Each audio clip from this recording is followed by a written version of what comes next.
Egaa obboloota koo ijoollee lama taatanii mana tokko keessa hojjetanii sirriitti of eeggannoo godhaa isiniin jedha. Keessattuu warreen egaa biyya biraa wajjiniin hojjettanii jechuudha.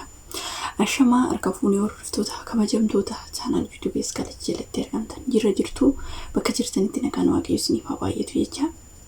Egaa wanta ta'e tokko isinitti himaa Dubaay kana keessatti isin isaan madda dhaggeeffadhaa kan isin barsiisu ta'a. Ijoolleen keessattuu lama taatanii hojjettanii mana madaamii keessa zeegaa biyya biraa ta'ee namootuma keenya illee ta'ee warreen lama taatanii hojjettan sirriitti of eeggannoo godhaa.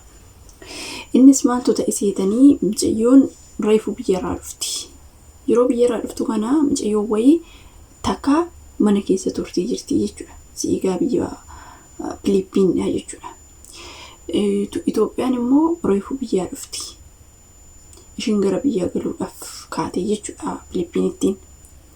Yeroo kana maal goote mucayyoo homaan beenne jidiidha.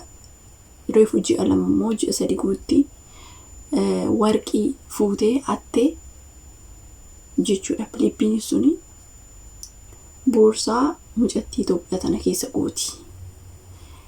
Yeroo gootu kana warqiin eessa jira? Warqiin jalaa badee barbaadaa jetteeni madaamni yeroo barbaaddu warqiin boorsaa ishee keessaa argame.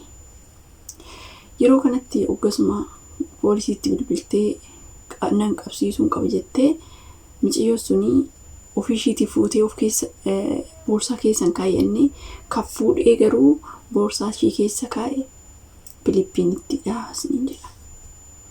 Kanaafuyyuu ijoolleen keenya boorsaa keessan qomsaaxinii yoo qabaattan qomsaaxinii keessan qollofadhaa. Yoo boorsaa qabaattan boorsaa keessanitti qulfii godhadhaa.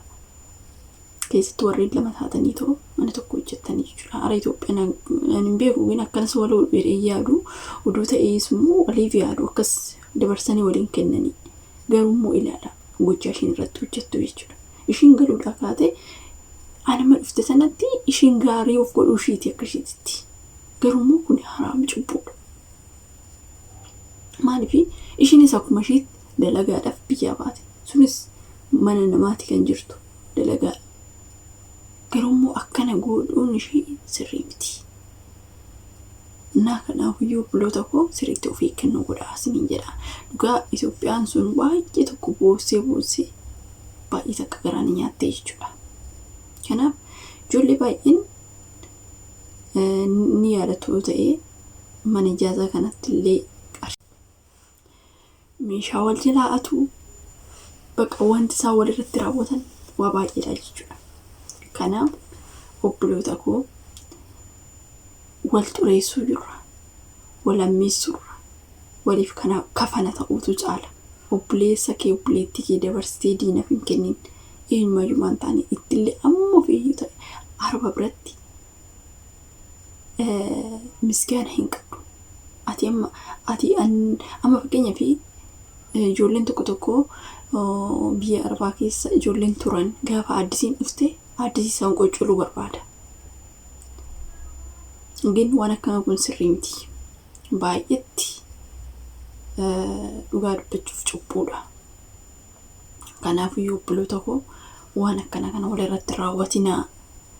Keessattuu dhugaa dubbachuuf ijoollee baay'een argee amma fakkeenyaa fi mucayyoo wayitu Saawud Arabiyaa daa'imaa dhugaa dubbachuuf xiqqoodha deemte. Yeroo deemtu kanatti suni ammana jirtu baay'inaan Saawudii sanitti illee lama lamaanii miti kan hojjetanii nama tokko ta'aniitu hojjetu. Gin mucayyoo reefu dhaqxee bakka isheetti na yakkiti ishiin madaamii isheetti jechuudha. Ansarri isheetti na yakkiti. Ootan ammoo ishiin natti kaati omaan beektu xaraguun beektu dhiqachuun beektu jettee na yakkiti jette. Kan mani jirtu suni baay'ee tokko isaanirra sarraatanyaatu na qabee. Yeroo baay'ee akkas jedhu ijoolleen. Garuu immoo kun atis biddeena dhaqxa. Ishiinis akkuma keetii. Gin waan akkanaa kun sirrii miti. Akkana waan akkanaa kan walirratti raawwachuun sirrii miti dhugaa dubbachuuf. Maaliifii qarshii ishiidhaaf kaffalan damoosa ishiidhaaf kaffalan siif hin kennan. Kan ishiidhaaf kennamu sun dabarsanii siin kennu yookiin immoo irratti siin dabalan. Anuma ishiidhaa kennee san kennu siifis kan sii kennan sii kennu. Of jaalachiisuudhaaf arboota of jaalachiisuudhaaf jetteetti hiriyaati kan wajjiniin hojjettu kan wajjiniin gaarii fi yara argitu dabarsitee kennita jechuudha. Kanaaf waan akkanaa kanarraa of eeggannoo godhaa isiniin jedha. Ani dhugaa dubbachuuf waan akkanaa kun natti hin tolu hin jaaladhurree ammaanii mana kana ture ijoollee haaraa dhufan irratti waan akkasii nan hojjedha jedhee abadan tasuma sammuu keessa nan dhufu. Ijoollee biraa gaafan argu baay'ee tokko na qaffafa.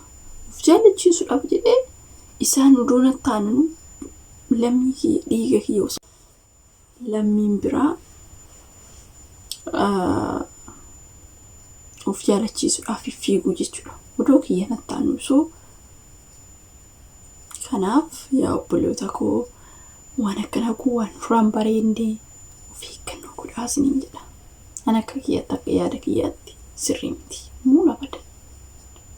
Maaliif nurraan eeggamu hin bushaa beektanii obboleettii keetii baqa bifusum ani biyyuma keetu yoo ta'u baatte akkuma kee biddeen barbaacha dhufte waan ta'eef waan akkanaa kanarratti hojjechuu hin qabdu. Jaalallee ama fakkeenyaaf hojiidhaan illee gaafa ta'e obbee hojiidhaan ama fakkeenyaaf hojiidhaan akka Itoophiyaa hojjetan hin jiran dhugaadha. Humna isaanii dabarsaniiti kan hojjetanii sa'aatiidhaan osoo hin taane amma Filiippiinonni sa'aatiidhaan hojjetu sa'aatiidhaan nyaatu sa'aatiidhaan dhugu keenya yommuu ka'an hojiitti ka'u. Mee ilaalaa ijoollee keenya jechuudha. Dabarsanii akka humna isaanii osoo hin qusaatiin hojjetu. Garuu misgaana qaban. Filiippiinonni amma afaan mi'oofti afaanitti tolti malee hojiitti akkasitti of hin buustu jechuudha. Kanarra caalaa hojjetu waa hundumaanuyyuu Itoophiyaadha. Ani waan biyya kiyya ta'eef osoo hin taane ijoolluma keenya waan an arguuf jechuudha. Dhugaa dubbachuuf isaan amma asittuyyuu amma fakkeenyaaf gaafa dikkisii minamni jiru gaafa dhufanii isaan osoo du'anii citaa takka lafaaf fuudhan garuu Itoophiyaan suwisun baqasiif na beektanii meeshaa adda addaa inni si gargaaru hin dhiquu hin kaasuu hin biqaa hin jira miti akka obboleewwaniitti wal eenyu jiru walii fasaasanu. Namaaf illee akkasumatti jechuudha. Garuu sun gizee gambiraa akkas walii yaaduu waan akkana kana sammuu keessa hin qabanii jechuudha.